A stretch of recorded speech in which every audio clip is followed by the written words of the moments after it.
Aminado ang Philippine basketball team na napakahirap ng kanilang dadaanan para mag-qualify sa Paris Olympics. Ayon kay Gilas Pilipinas Team Manager Richard Del Rosario, nakadagdag sa kakulangan po ng koponan ang tatlong players na hindi makakalaro bunsod ng injuries. Sa kabila nito ay determinado ang mga player na makakalusod sa pagsabag sa FIBA Olympic Qualifying Tournament na gaganapin po sa July 2 hanggang July 7 sa Latvia.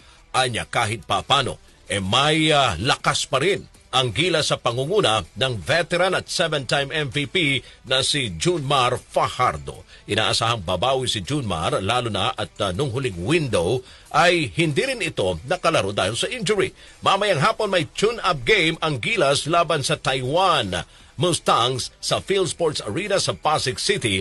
Ang dating PBA player na si Chris Gavina ang tumatayong coach ng Taiwan Mustangs. Mapapanood ito ng mga fans ng libre alas 6 po ng gabi. Samantala, kabilang naman sa mga team na makakalaban ng Pilipinas sa FIBA Olympic Qualifying Tournament, susunod na linggo ang powerhouse team ng Latvia na mayroong mga NBA players at rank number 6 sa buong mundo. Gayun din ang rank number 23 na Georgia. Ang Gilas Pilipinas ay rank number 37 sa buong mundo.